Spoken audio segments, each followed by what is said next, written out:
Hello and welcome to the GSBC podcast, brought to you by the Greater Springfield Chamber of Commerce. I'm your host, Matthew Taylor-Farrington from Purple Bunny Marketing, and today I am joined by Wei from Branding Profiles. Thank you, Matthew. Thank you for coming along. And we're here today to talk about your business. And I guess we'll start with what inspired you to launch Branding Profiles? I guess the concept behind Branding Profiles is pretty simple. Yes. So I take marketing photos that help tell the story of the people behind the business. Yes. And there are three very key things there. Marketing being one of them, because photography is a very important tool in your marketing kit if used strategically. Yes. People, because people make the world go round. And a lot of businesses forget about the people, forget about that they should be the person behind their business. Yes. And the third one is story. So the advantage of small businesses is that we have access to the people and we have access to their stories. So Yes. yeah, Branding Profiles is just about capturing all that and helping businesses grow and stand out. Yes. And how has your journey unfolded in that space? It's been amazing. So I've been a photographer now for 14 years. Before that, Yes. my life before that was in marketing for about 10. But in the first 10 years of my business, it's always been newborn and family, which I absolutely love. But my marketing brain was buzzing, and being a business person who runs her own business, I saw all the challenges that my friends who run their small business are also facing. So I thought, well, COVID hit as well. So I thought, well, what can I do? Yes. Maybe I'll take photos of people, which is what I love doing, the portrait photography, Yes. but use my business brain to really like put strategy behind the photos. it. Yeah. Yeah, definitely. Yes, I think a lot of businesses were born during COVID. Yes, absolutely. I think a lot of things, I think COVID kind of gave people the time to stop and reset and think. Yeah. So, yes. All right. Having a look at your website emphasises creating powerful and engaging and authentic brand photography. How do you achieve that for each client? Once again, I guess achieving powerful photos for clients, it's all about the client. Yes. So my photography is very much client-based and client-focused. I spend a lot of time, like a lot. So if you ask any of my clients how much of our session is spent talking and how much of the pre-session is spent planning, it is all in that planning and talking bit where I get to really know my clients, and I get to know them as people. I get to know them through their values and Yes. through their lifestyle. And it's not just about their business, because if you're in business and people are looking at your website, they already need what you sell. So you don't really need to sell that. Yes. For me, it's very much you then need to step up and say, hey, this is me and this is why I do what I do and this is how I can help you. So it's all about the people, and then also understanding where they want to go. So whatever their goal is, I need to make sure that when I take their photos, those photos will help them get to where they want to be. Yes, 100%. All right. You also offer a range of services, including headshots, obviously the personal branding photography that we've talked about. But how do these services contribute to the client's overall brand strategy? The different variety of types of photos is dependent on what it is that the client wants to achieve. Yes. So with personal branding, I guess any business where your business name is your brand, that's personal branding. And for those type of businesses, it's really important to really push the people side, like who they are. So I would then use personal branding photos to photograph my clients on locations that they usually hang out, or to talk to their ideal clients. For headshots, I don't particularly just do headshots. I like to do half body shots at least. Yes. Because I believe that a photo should be very much about how a person feels, like their vibe, Yes. rather than just what they look like. Yes. Yeah, because that tells their story then. Yeah, agreed. All right. And obviously you alluded before about your background in business and marketing. But how do you integrate those, I guess, disciplines into your photography session to enhance the client's market presence? I think with my marketing background, because I spent 10 years working and living in Sydney, Hong Kong and London, and I worked across loads of different industries. So Yeah, wow. in publishing, in high-end hotels, in property development and in bridal fashion. So a little bit of everything. Yes. And on all levels. So I started off straight after uni making coffees, right up to the last marketing job I had. I was actually head of marketing for a bridal fashion brand in the UK. Yes. So Wow. I've done the whole thing, and I've seen, what works, what doesn't. And having that knowledge, I think, has really helped me, because when I go to speak to my client, usually a small business client, they don't really understand how marketing works. They just go, right, I need photos, let's just tick that off. But they don't understand how to apply it to their business. And for me, the application of a great photo is really important, because if you just use a great photo but the message doesn't match, it doesn't make sense to the person. Correct. And you could have a great photo, and if the messaging matches, then there's connection there. Yes. But you need a great photo, and that great photo doesn't mean like a beautiful photo. It actually means a photo that straight away people can see it and understand there's something more to that than what it looks like. The story that you're telling. Yeah, absolutely. Yeah, definitely. Agreed. All right. Obviously, leading into storytelling, can you discuss the importance of visual storytelling in today's digital landscape and how it impacts consumer engagement? Yes, storytelling. So there's that saying, facts tell, stories sell. Yes. It's so much easier if you share a story with someone, because they will remember a story, right? That's why fairy tales work, because you keep retelling the story. Yeah. If you tell someone facts and figures, someone like me, he's very creative, and Yes. I would never remember, so I would never reshare that story or reshare that fact.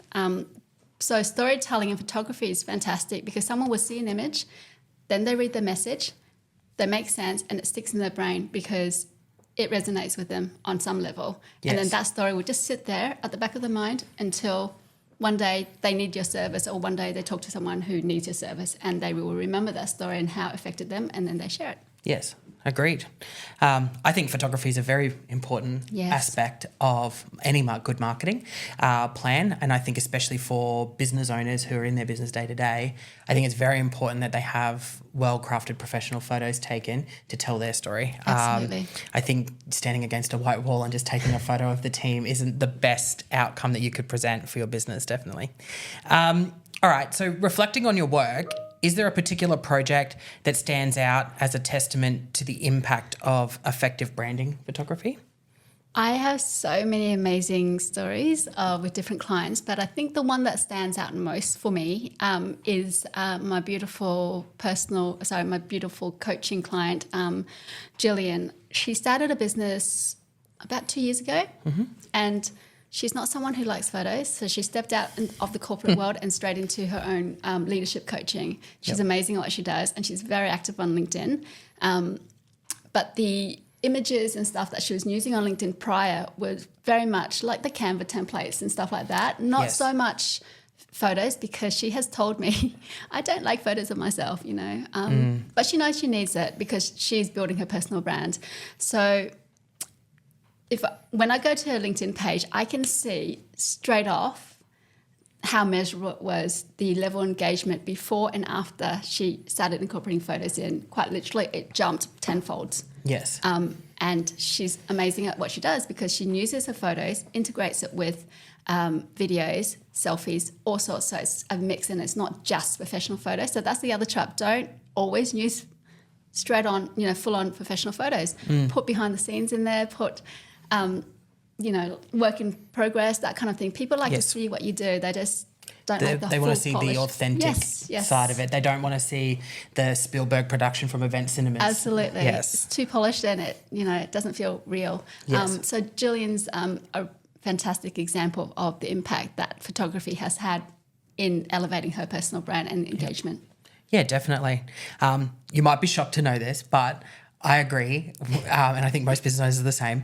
I don't like having my image on everything, but I worked that out very early in my marketing career, that you have to associate your image in some way to build trust and credibility there. Absolutely. And despite what some people may think, my photo's attached to just about all of our stuff, and I actually hate it. I don't like being seen on it. So, But Matthew, the key thing here is, if you make your message more powerful than the fear, yes, then you get over it really quickly. So that's what me talking like this is massive for me. So literally in the last 2 years just really pushed myself because I'm like, right, if I want to do this, I need to do this. Yeah, I agree. I just get over it.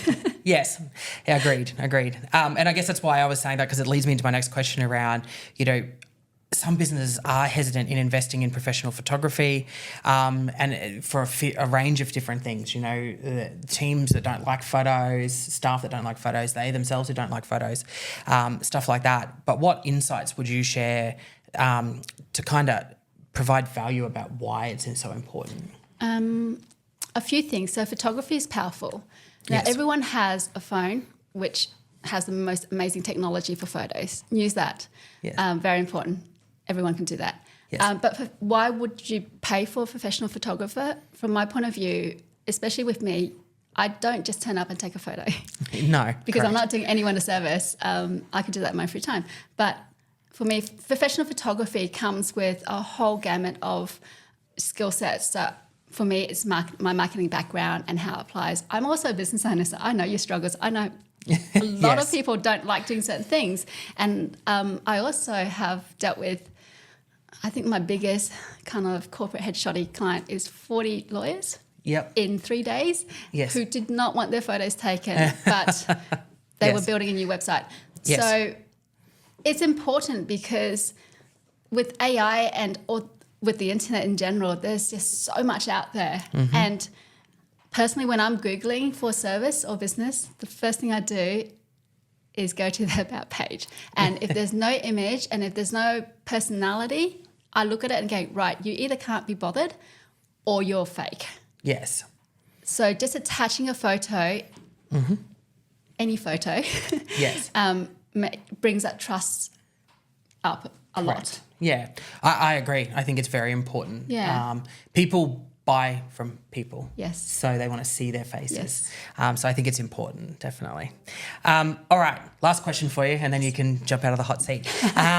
What future trends do you anticipate in branding photography?